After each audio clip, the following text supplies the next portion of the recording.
¿Qué nos hace humanos? ¿De dónde venimos? Desde que Darwin expuso la teoría de nuestra evolución a partir de los simios, la comunidad científica no ha dejado de preguntarse sobre aquellas primeras criaturas que dejaron atrás el mundo de los primates y cruzaron al nuestro. En los últimos 50 años, los hallazgos de fósiles nos han permitido rellenar algunas de las numerosas lagunas en la historia de nuestra evolución. Pero los huesos de nuestros antepasados son escasos y datan de épocas muy separadas, y solo nos permiten atisbar cómo fuimos cambiando durante millones de años, de primates a humanos. Ahora en Sudáfrica, en cuevas subterráneas situadas a una profundidad peligrosa, se han descubierto dos nuevas especies de homínidos, nuestros antepasados humanos. Ahí estaba, ahí mismo. Uno de los homínidos más espectaculares que se han descubierto yacía en el suelo de una cueva. Y no eran simplemente unos cuantos fragmentos de hueso. Están por todas partes. Aquí hay miles. Es increíble cuántos huesos están saliendo. ¡Qué maravilla! Lo primero que me vino a la cabeza fue esa anécdota de Howard Carter, cuando abrió la tumba de Tutankamón. Cuando Lord Carnarvon, que estaba al fondo, le preguntó, ¿qué ves? Y Carter le respondió, cosas maravillosas. Esto hay que celebrarlo. Sí. Hemos encontrado una criatura excepcional y absolutamente inesperada. Estos huesos podrían al fin delimitar nuestro pasado. ¿Qué nos contarán acerca de cómo nos hicimos humanos? Una nueva luz alumbra la cuna de la humanidad.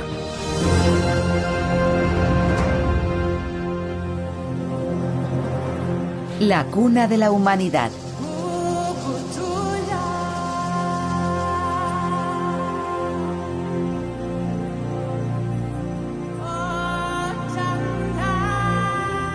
Las altas llanuras que se extienden al noroeste de Johannesburgo reciben el nombre de la cuna de la humanidad. En las décadas de 1930 y 1940, los yacimientos de fósiles descubiertos aquí nos permitieron vislumbrar a nuestros antepasados más antiguos. Luego, durante décadas, los descubrimientos parecieron haberse agotado. Pero ahora de las profundas cuevas de la cuna de la humanidad surgen dos nuevos descubrimientos que podrían redefinir lo que sabemos de nuestro pasado reciente. ¿Qué es? Tiene dientes.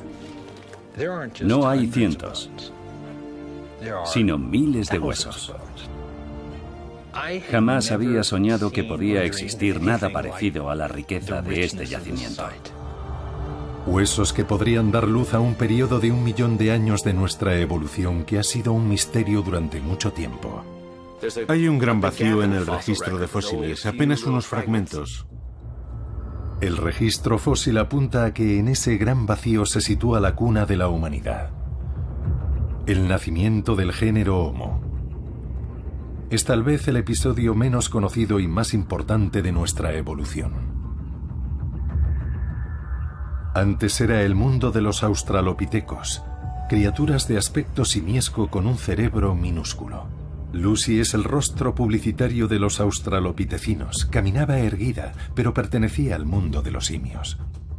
Si pudiera ver a un australopiteco al fondo de un campo de fútbol, llamaría al zoo y les diría, oigan, se ha escapado un simio. Un australopiteco es una especie de simio bípedo. Si retrocediéramos en el tiempo, veríamos a unos animales que se ponían de pie y caminaban como nosotros, aunque tendrían el cuerpo más pequeño. Y también el cerebro, así que tendrían la cabeza más pequeña y tendrían la mandíbula y los dientes grandes.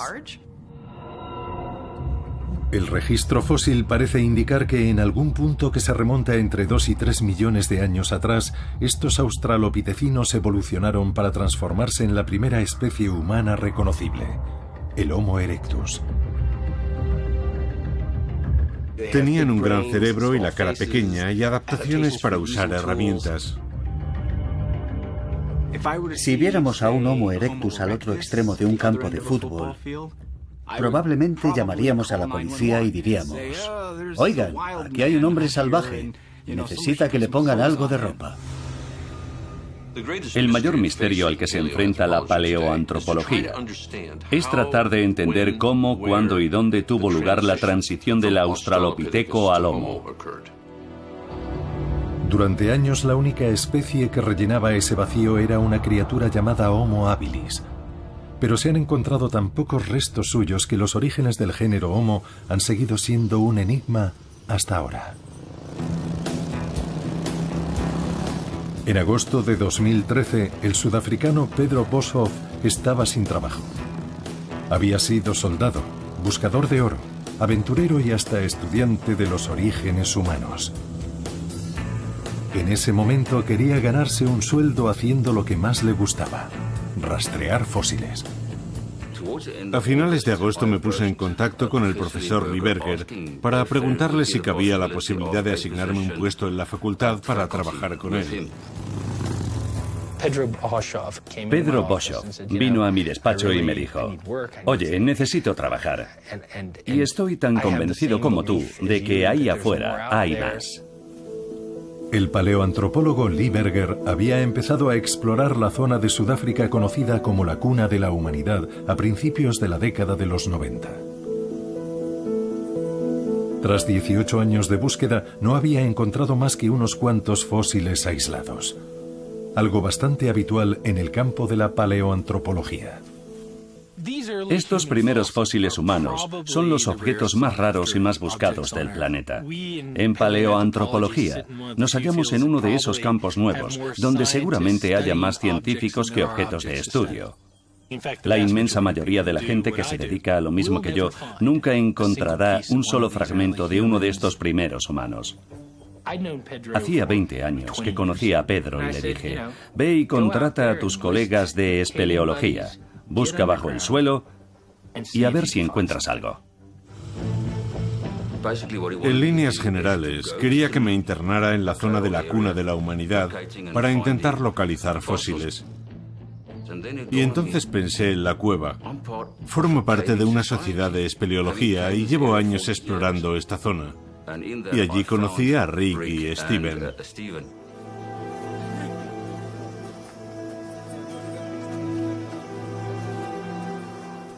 Les pedí que intentaran abrirse paso por las simas y cuevas hacia el este de la cuna, y yo me lancé en dirección oeste. No solemos mirar en los sitios que conocemos, porque pensamos que los hemos explorado bien. Lo llamamos el síndrome de aquí ya he mirado. Así que les dije: empezad por lo que tenéis cerca. Id a los sitios más conocidos. El 13 de septiembre de 2013, Rick y Steven decidieron explorar un sistema de cuevas que creían conocer muy bien. Se llama Rising Star.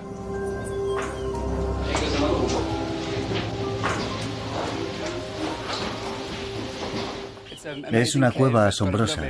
Tiene un poco de todo. Pasos estrechísimos, fuertes subidas, formaciones preciosas. Quería enseñarle a Rick una gran elevación de la cueva llamada Lomo de Dragón. La escalamos. Y en el proceso de grabar unas imágenes en vídeo sobre las formaciones que la culminaban, Rick me dijo que quería ir delante. Así que me metí en un pequeño intersticio para que Rick pudiera pasar arrastrándose por encima. Solo iba a despejarle el paso, pero al meterme ahí, observé que el hueco continuaba hacia abajo. Ya metido en la grieta, Steven comprobó que no había nada bajo sus pies. Cada vez que bajaba un poco, aquello seguía un poco más y luego otro poco más abajo. El hueco es tan estrecho que tu cuerpo no puede deslizarse y te sientes atrapado. Mis piernas quedaron colgando en este último tramo. No notaba nada debajo. Y la única manera de descender es descolgarte todo lo que puedas hasta quedar con los brazos completamente estirados. Y entonces empiezas a notar algunas rocas que ya te permiten apoyar los pies.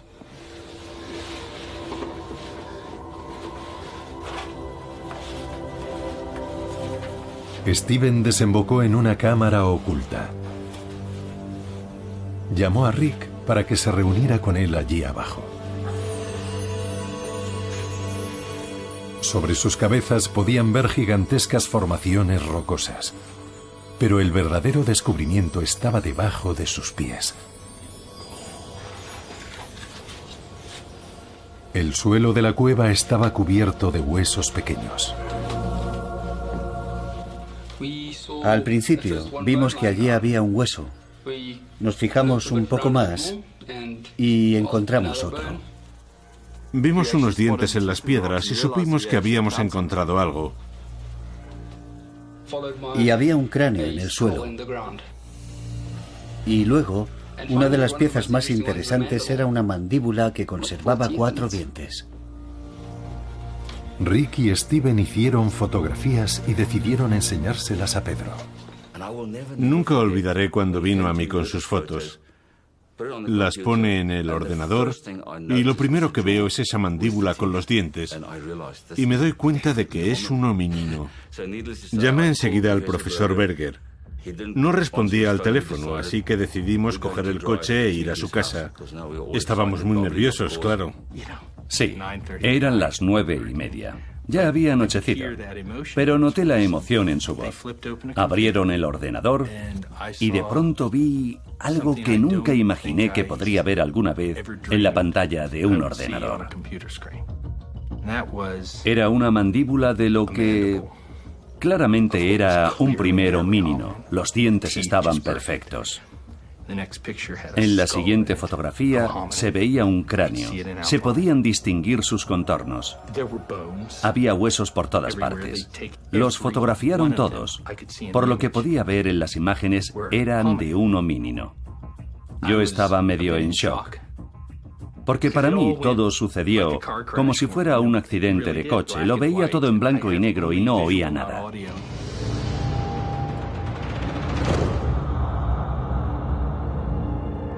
Los homíninos son criaturas que están en la línea evolutiva humana e incluyen a los australopitecinos, al Homo erectus y a nosotros.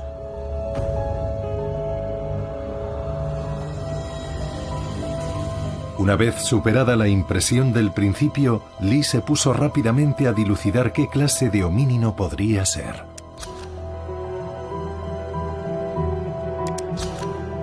Por lo que podía ver, le parecía que era un solo individuo. Probablemente uno de esos australopitecinos que hicieron su aparición hace unos 4 millones de años. La única manera de saberlo con seguridad era subir los fósiles. Lee sabía que no había tiempo que perder. Tenía que tomar una decisión. Y poco antes de la 1 de la madrugada, decidí que la historia nunca me lo perdonaría si no actuaba ya. Solo 5 semanas más tarde, la excavación de la cima Rising Star ya empezaba a cobrar forma. Su planificación había requerido cierta dosis de inventiva. Lee sabía que él nunca podría descender en persona hasta la cámara de los fósiles. En algunos sitios, la entrada a la cámara tenía menos de 20 centímetros de ancho. Puse un anuncio en Facebook solicitando científicos de complexión delgada que no tuvieran claustrofobia y que fueran capaces de trabajar en equipo y en un entorno peligroso y complicado, y que estuvieran disponibles para el 1 de noviembre. Vi el anuncio de Lee en Facebook y, sin pensarlo 2 veces, respondí. Y me citaron para una entrevista. A partir de ahí, todo sucedió realmente deprisa. Vi el anuncio de Lee en Facebook solicitando científicos delgados, paleantropólogos delgados que no tuvieran claustrofobia y que fueran capaces de meterse por huecos de solo 18 centímetros. Y me pareció muy interesante. Una mañana vi un anuncio de Lee Berger para contratar arqueólogos experimentados y de complexión menuda y pensé, esa soy yo. Estoy a punto de terminar mi doctorado en antropología física, osteología, por tanto es mi campo. Soy arqueóloga, así que asimilo rápido nociones de paleontología. Hago un doctorado en biomecánica evolutiva, por tanto me centro más en el aspecto paleoantropológico. La expedición Rising Star sería una forma nueva de paleoantropología, a la medida de la era de las redes sociales e Internet. Lee nos explicó cómo se había encontrado la cueva y nos enseñó imágenes de vídeo y las primeras fotografías que habían tomado Steven y Rick. Y nos habló de las condiciones de exploración de la cueva. Quería que tuviéramos muy claro en dónde nos estábamos metiendo. Era misterioso y por eso resultaba muy tentador. Te preguntabas qué circunstancias serían las que hacían necesaria gente menuda con conocimientos de paleontología para el trabajo. Luego, puede que un día más tarde, me dijeron que había sido aceptada. Fue todo muy rápido, muy rápido. Me escribieron un correo diciéndome que me habían seleccionado y esto es muy propio de mí. Empecé a gritar de alegría. Y no paraba de releer el correo una y otra vez para estar segura. Ahí estaba, era verdad. Grité como una loca. De repente estaba rehaciendo mi calendario, esperando los billetes de avión, haciendo el equipaje y leyendo a toda mecha todo cuanto necesitaba saber. Prepararme para esto fue una carrera vertiginosa. Mi cerebro era un puro frenesí, una explosión de purpurina y confeti. Era como el mejor cumpleaños de tu vida, la mejor Navidad, la mejor Hanukkah, la mejor Kwanzaa, todo a la vez. No me hacía ilusiones de que fuera a ser fácil. Nunca se había hecho nada parecido en el contexto africano que yo conocía. Quizá no se hubiera hecho en ninguna parte. Y sabía que iba a necesitar apoyo médico y de seguridad para diseñar la infraestructura subterránea y en superficie, y todo lo que conlleva una expedición científica.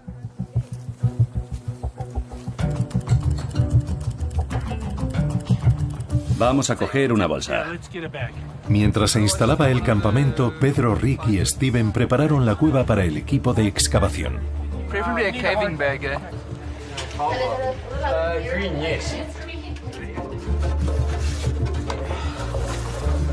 Se colocaron cuerdas de seguridad, luces, cables y cámaras. La posibilidad de accidente estaba muy presente.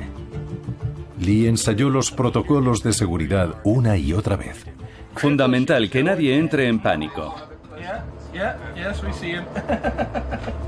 Se instaló un puesto de control desde el que podían verse virtualmente todas las zonas de la cueva. Y empecé a darme verdadera cuenta de lo que les estaba haciendo pasar a estas jóvenes mujeres. Yo creo que estaban aterrorizadas, y yo también. Les hicimos atravesar las cuevas poniendo a prueba sus destrezas en este sistema.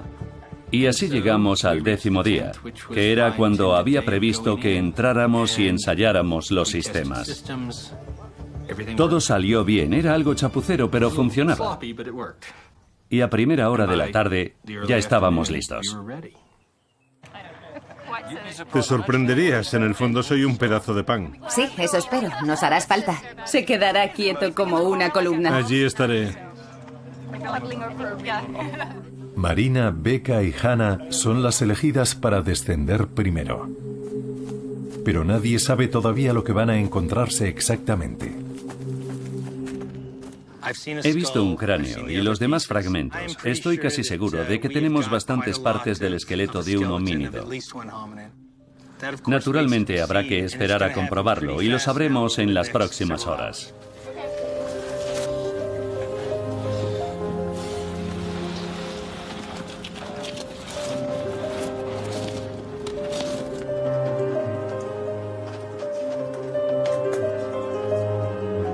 Mientras son observadas con nerviosismo por Lee y el resto del equipo desde el puesto de mando, Marina, Becca y Hannah se adentran más y más en la cima. El descenso es difícil. Cuando miré hacia abajo pensé, no sé si voy a poder hacerlo. Pero una vez que me decidí a bajar, todo fue mucho mejor de lo que me temía. Estoy intentando ir un poco más despacio porque tengo la GoPro en marcha. Era una sensación increíble, pensar lo lejos que estabas de todos allí arriba, en el centro de control, y ser plenamente consciente de lo que habías ido a hacer allí abajo.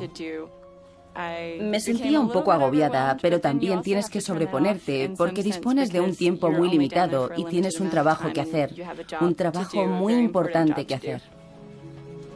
Bajar la primera vez por el conducto no fue tan malo como me lo imaginaba. Después llegas a una zona de aterrizaje y hay un pasadizo que tienes que atravesar. No llega a ser un estrechamiento, pero es estrecho. Luego la cámara vuelve a abrirse.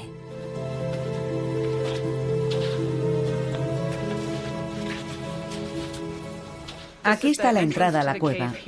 Empiezas a descender por una sima vertical bastante estrecha y algunos túneles. Desciendes hasta esta zona de aquí. Esto es lo que llamamos el arrastramiento de Superman. Un pasadizo estrecho, por el que tienes que reptar unos 3 metros. Luego pasas a otra cámara. Esto es lo que llamamos el lomo del dragón, que es una empinada cresta con unos 4 o 5 metros de caída a cada lado. Llegas hasta la cima del lomo del dragón y ya estás arriba del conducto, que es otra especie de acceso a un túnel, y desde ahí inicias los 12 metros de descenso a la cámara. Marina es la primera en entrar en la cámara. Sentía cierta inquietud, he de confesar, y muchísima emoción al ser la primera que entraba en la cueva. Para empezar, la cueva es preciosa, geológicamente hablando. Después, si miras hacia abajo, te encuentras con un mar de huesos. Y es evidente que no son huesos normales. Sí, era asombrosa. Increíble. Entonces las vi entrar en la cámara. Ajustamos la configuración de las cámaras y veía sus pies moviéndose. Era surrealista. Va con cuidado. Ya veo. Fantástico. Allá vamos. Están marcando el cráneo. Puedes ver el cráneo aquí. Ahora está marcando la mandíbula. Y entonces arrancó el proceso de hacer ciencia. Pondremos el marcador número 1 junto a la mandíbula y ahí nos centraremos. Vale. Fenomenal. Bien, gracias. Adiós. Sí, ahí está perfecto. Vale, empieza a escanear. Bien, escanea. La primera incursión en la cámara de los fósiles solo dura unas horas. Tiempo de sobra para empezar a escanear y marcar fragmentos óseos. Vale, Aquí nos paramos. bien. ¿Qué tal ha salido? Veamos, ya lo está mapeando. Por fin llega el momento de subir el primero de los valiosos fósiles, la mandíbula. Arriba. Ahí viene. Sí, sí. Veo lo que parece una mandíbula ahí en el medio. A la derecha. Tiene un aspecto magnífico.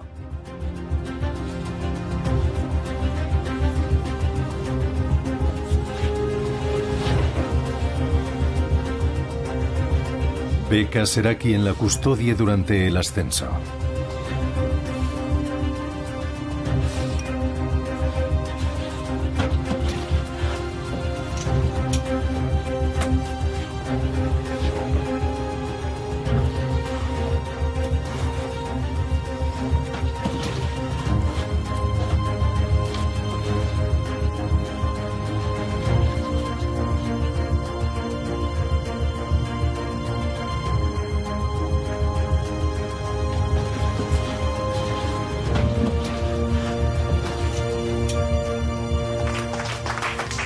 ¡Bravo! Muy bien. ¿Tienes el fósil? Sí, tengo el fósil. Bien hecho. Aquí tienes.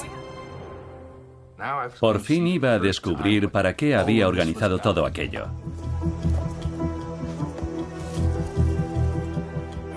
Cuando abrieron aquella cajita y desenvolvimos lo que contenía, todas las grandes hipótesis que teníamos se desvanecieron de golpe. Volaron. De pronto no sabíamos lo que teníamos. Al ver la mandíbula por primera vez en las fotos de Rick y Steven, Lee había pensado que seguramente pertenecía a un australopitecino. Una de las características más chocantes del rostro de un australopiteco son sus enormes dientes y mandíbulas de simio. Cuando los australopitecinos evolucionaron hacia el género Homo, sus rostros se encogieron. La dentadura y la mandíbula se volvieron más pequeñas. Cuando por fin Lee tuvo la mandíbula en sus manos, comprobó que era demasiado pequeña para pertenecer a este género. Parecía completamente humana. ¿Sería un nuevo espécimen de Homo habilis? ¿O alguna especie transicional entre los australopitecos y los primeros Homo? Son las preguntas que rondan la mente de Peter Smith mientras estudia la mandíbula encontrada en Rising Star. Tenemos estos dientes molares y este uso tan extraño de la parte frontal, aquí. Por suerte tenemos otra pieza. Así que con estas dos piezas tenemos media mandíbula completa. Y ahora ya podemos proyectar la imagen reflejada y tener una especie de perfil. Ahora Peter ya puede compararla con la mandíbula de un Homo habilis. Voy a quitarle esto y así se ve mejor. Esta es la arcada dentaria del Homo habilis. Veis que estos dientes también son enormes, pero la arcada dentaria está recta y aquí hay un saliente muy pronunciado. La mandíbula de Rising Star está claramente más curvada. No es de Homo habilis ni de australopitecino. Esto es pura confusión. No sabemos qué pensar. Vemos que hay que desechar todas las nociones que tenemos. No podemos analizar esto pensando que va a encajar en este grupo o en este otro. Tenemos que empezar literalmente desde la nada. El equipo confía en que a medida que vayan saliendo más fósiles de la cueva, la confusión se irá disipando. Hay razones para ser optimistas. Con cada descenso surgen más huesos. Probablemente solo habían pasado unas 2 horas cuando comprendimos que además no era un solo esqueleto. Otro fémur. Si no recuerdo mal, fue cuando apareció un segundo fémur del mismo lado del cuerpo. Dado que nunca ha existido un homínino de 3 piernas, dedujimos que había 2 y luego que había 3. Y para el segundo día ya eran 4. Entonces supimos que habíamos dado con algo muy especial. Bien, buena suerte, Becca. Estamos impacientes. Llevas algo que estamos deseando ver. Cada vez que los científicos retiraban un hueso de la cueva, aparecía otro debajo. Están por todas partes. Hay huesos esparcidos por todo el lugar. No solo la cámara, sino también los pasadizos por los que se accede a ella están sembrados de fragmentos de hueso. Estaba ahí, buscaba una postura cómoda, y ahí estaba, me llamó la atención. Rick estaba como excavador de seguridad esperando. Al dar un golpecito en la tierra con el pie aparecieron restos. Tienes que pasarme varios banderines. ¿Tienes suficientes? A medida que iban acumulándose más y más fósiles, la imagen de la criatura de la cueva Rising Star empezaba a perfilarse. Esto pertenece a una pelvis infantil. Sí, así es. Los huesos del muslo y la cadera les indican que era un bípedo que caminaba erguido, pero su forma de caminar era muy primitiva. Por lo que podían ver del cráneo expuesto, era pequeño, no mucho mayor que el de un chimpancé. Sin embargo, la dentadura y la mandíbula parecen más modernas, de tipo Homo. Empieza a parecerles que han encontrado una especie diferente a la de la cuna de la humanidad. Pero ¿a qué lado de la división australopitecino-Homo corresponde? Uno de los fósiles imprescindibles para saber la respuesta es el cráneo. Lo están reservando para el final. La distancia es perfecta. Veo el segundo marcador. Graba. Grabando. Mientras, otro hecho extraordinario empieza a quedar patente. no hay animales en la cueva. Todos los fósiles son de antepasados humanos. Es algo insólito. Cuando han aparecido los primeros homínidos en cuevas, siempre han estado junto a los huesos de otros animales que o habían llegado hasta allí y habían muerto, o habían sido arrastrados por depredadores. Están mezclados con antílopes, normalmente en grandes cantidades. Y luego tienes algunos carnívoros y otros elementos dispersos y roedores, la clase de materiales que se acumulan cuando los seres vivos mueren y son devorados y arrastrados hasta cuevas. Pero aparte de los huesos de un búho solitario, no hay ningún otro animal en la cueva Rising Star. Solo homínidos. La cámara es muy inaccesible. En lo profundo de la zona, en tinieblas de la cueva y sin otra entrada que un largo y estrecho túnel. El equipo piensa que lo más probable es que fuera igual de inaccesible hace 2 millones de años. Empieza a parecer que los cadáveres fueron depositados intencionadamente allí. ¿Podría tratarse de alguna clase de enterramiento? No se han documentado indicios de nada parecido asociado a un antepasado de rasgos tan primitivos. Lo tenemos ahí delante y no sabemos darle una explicación. Hasta ahora, los primeros enterramientos de los que tenemos constancia datan de hace unos 100.000 años y eran de un primer humano mucho más evolucionado. El equipo no tiene aún una fecha para los fósiles de Rising Star. Es impensable que una criatura de aspecto tan primitivo pudiera deshacerse así de sus muertos. Pero era lo que parecía. Y nos quedamos con ese interrogante. Si lo que estamos viendo aquí... Casi temes decirlo en voz alta.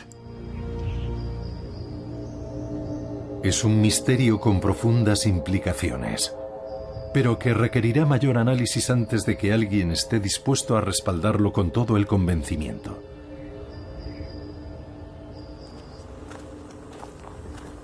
La excavación se acerca ya a su tercera y última semana. El hueso, que quizás sea el más importante de todos, se ha dejado para el final: el cráneo.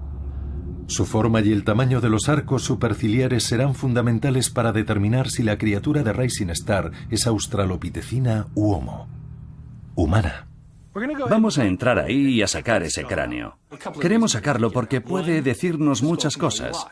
Su capacidad craneal, para hacernos una idea de la forma del cráneo. Si tiene la forma del australopitecino, contraído en la parte frontal, o es redondeado como un cráneo humano. Es frágil. Es un fragmento de hueso fino y podría romperse. Y hay que sacarlo para ver lo que hay debajo. Había mucha tensión acumulada y la extracción resultó mucho más difícil de lo que esperábamos.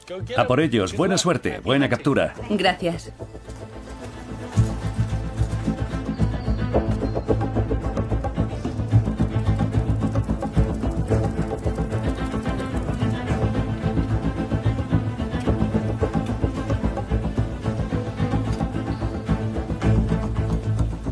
El cráneo es extremadamente frágil. El equipo escanea con cuidado la zona inmediata a él. Dame una bolsa. ¿Cómo de grande? Así está bien. Y comienzan el laborioso proceso de retirar cada minúsculo fragmento de hueso situado alrededor del cráneo. ¿Necesitas bolsas medianas? No. Por último, escarban y retiran la tierra con delicadeza para liberarlo. Hay que ir muy despacio.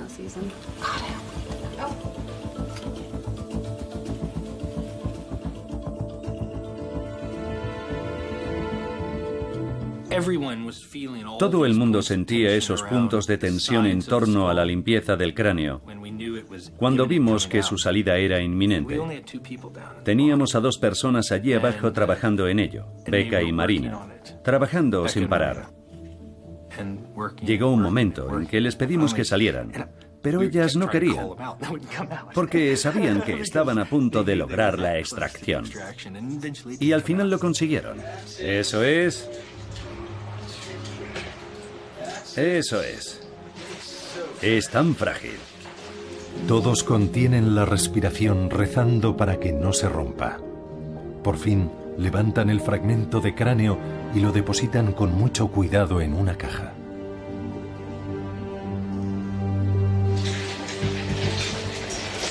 Eso es.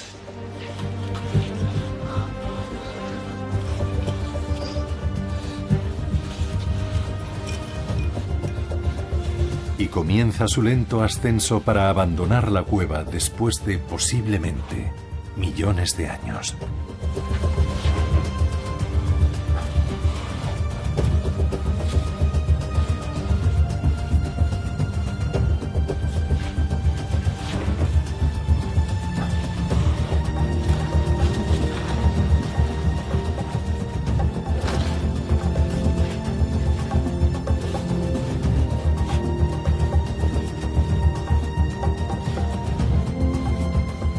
Está sujetando la caja.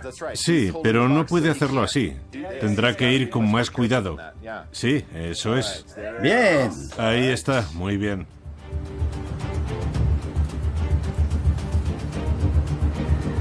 Fantástico. Vamos allá, chicos, a por ello.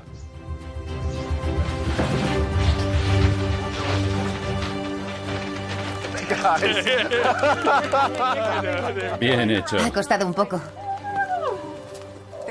Estábamos exultantes. No había caras aburridas.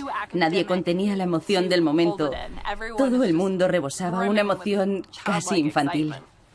¿Me odiarás si cojo esto antes de abrazarte? Por favor, cógelo. Bravo. No me atrevo ni a abrazarte mientras lo sujetas. Es el momento que todos estaban esperando. Esperan que este fragmento de cráneo sea la pieza clave para determinar si la criatura de Rising Star es un australopitecino o un miembro de nuestro propio género. Estamos mirando, sí, el lóbulo frontal izquierdo, aquí, la cavidad orbitaria, y luego parte del neurocráneo, justo detrás. Y esa es una pieza muy importante.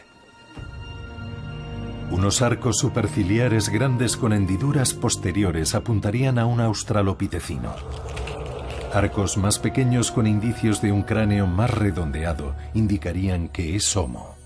Tenemos a nuestro genio particular. ¿Y tanto? ¿Es un genio en eso? Es indiscutiblemente Homo. Sí, sí, sí. El veredicto del equipo es claro. Tienen a un nuevo miembro de nuestro género.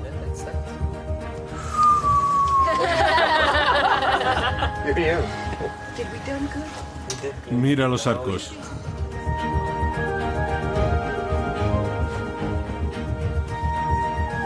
La pregunta ahora es, ¿qué puede contarles sobre los misteriosos orígenes de la humanidad?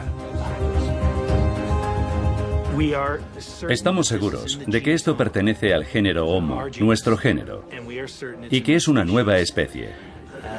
Y en ese punto nos encontramos ahora. La idea de que hemos descubierto a un gran número de individuos, femeninos y masculinos, jóvenes y viejos, de una nueva especie dentro del género Homo.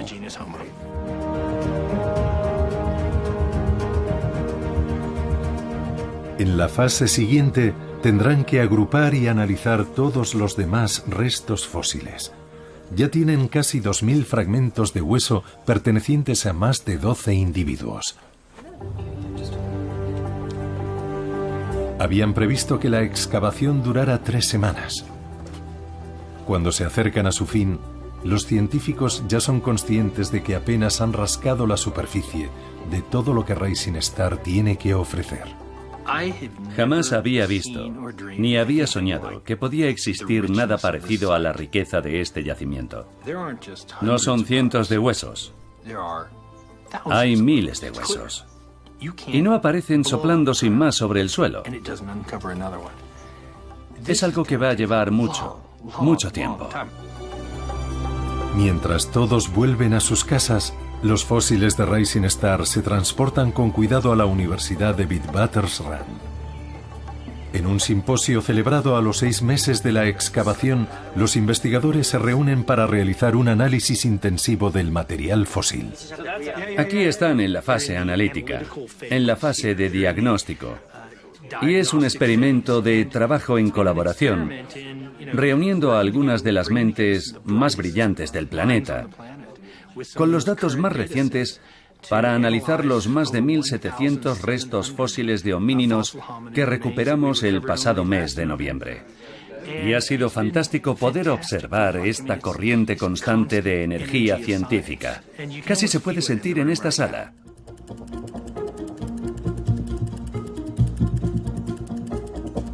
Mientras continúa el análisis, los huesos de la cueva Rising Star al fin están listos para ser presentados al mundo. Tenemos una nueva especie de primer humano dentro del género Homo, y eso es muy emocionante. Nunca habíamos conseguido una cantidad significativa de restos de ese periodo entre los australopitecinos tardíos y los primeros miembros de nuestro género. Y ahora sí que tenemos en cantidad. Para los miembros del equipo, los fósiles apuntan a una criatura diferente a todo lo que habíamos encontrado hasta ahora. Tenemos unos seres de apariencia humana en sus pies, en sus manos, en sus dientes. Todo lo que interactúa directamente con el entorno es Homo. Y todo lo que es básico, como el tronco, la columna vertebral, el cerebro, esos elementos son más primitivos. Es como si la evolución se desarrollara de fuera a adentro. Hemos llamado a la especie Homo naledi. Naledi significa estrella en sesoto y la cámara de donde provienen los fósiles, que aún tiene fósiles por descubrir, la llamamos cámara di Naledi o la cámara de las estrellas.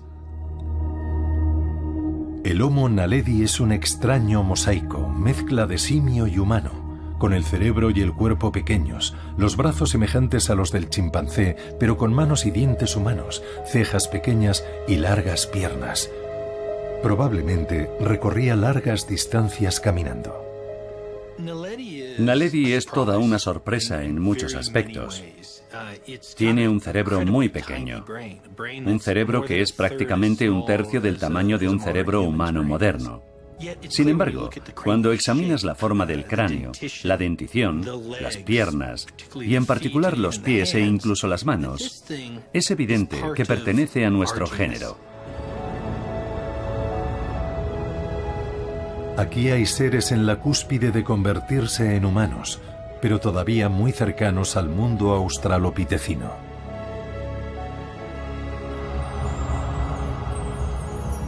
Lo cual hace todavía más interesante la pregunta de cómo se introdujeron en la cueva. Da la impresión de que llegaron allí porque alguien los depositó allí. Ahora bien, si uno afirma esto, debe asumir que es una afirmación controvertida. Por eso lo enfocamos de una manera muy conservadora.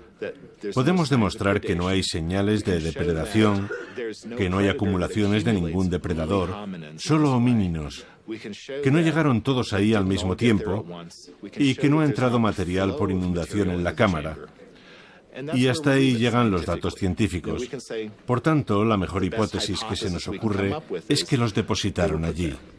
Si esto fuera cierto, las implicaciones tendrían una gran trascendencia. Si los homínidos de Rising Star se deshacían de sus muertos intencionadamente, entonces eran capaces de eso a pesar de su reducido cerebro. Ello nos obligaría a cambiar lo que pensamos sobre las capacidades cognitivas y los mecanismos neurológicos necesarios para tener ese comportamiento. Y eso es realmente interesante.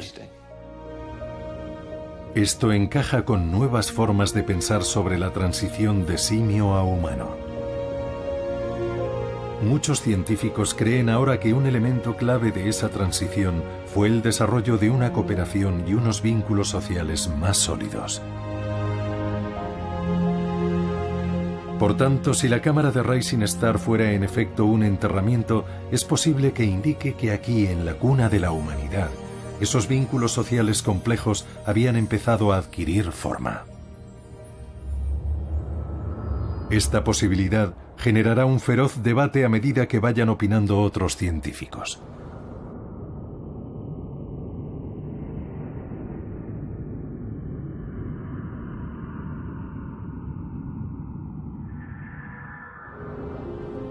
Es perfectamente lógico pensar en la evolución humana como una especie de árbol genealógico de épocas remotas.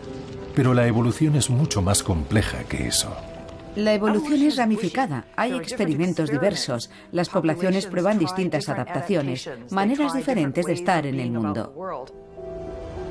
Los paleoantropólogos hablan del carácter ramificado de la evolución humana como una metáfora de las múltiples clases de primeros homínidos y la dificultad de saber de cuál procedemos.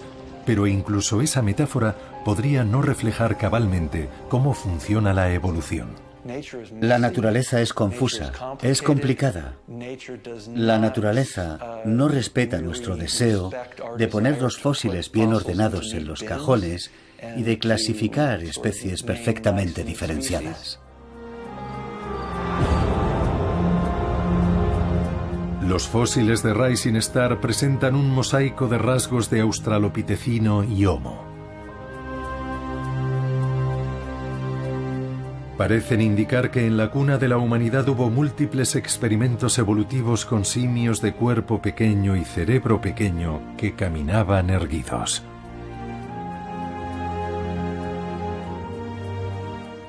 Son especies que no están completamente formadas y hay entrecruzamientos entre estos grupos. Unos rasgos adaptativos evolucionan en un grupo, otros evolucionan en otro, y al cruzarse grupos los rasgos confluyen. Y es posible que nunca logremos trazar líneas claras entre cualquiera de estos grupos y el género Homo. Ahora la metáfora más adecuada quizás sea un río trenzado, y esa metáfora se deriva del descubrimiento de estos homínidos mosaico como Naledi y otros. Nos indican que hubo muchos experimentos. Algunos de estos experimentos evolutivos fracasaron. Otros se juntaron y entrecruzaron. Debemos empezar a considerar estas especies que estamos encontrando casi como los canales individuales de un río trenzado. Está claro que tienen algo que ver con la población final que somos nosotros, pero es difícil determinar a cuál de ellas le debemos el hecho de estar aquí. Los nuevos hallazgos en las llanuras de Sudáfrica añaden un nuevo capítulo fundamental a la historia de nuestros orígenes. El tentador vacío en el registro fósil de los comienzos de nuestro género se va rellenando poco a poco. Por fin se hace la luz en la cuna de la humanidad.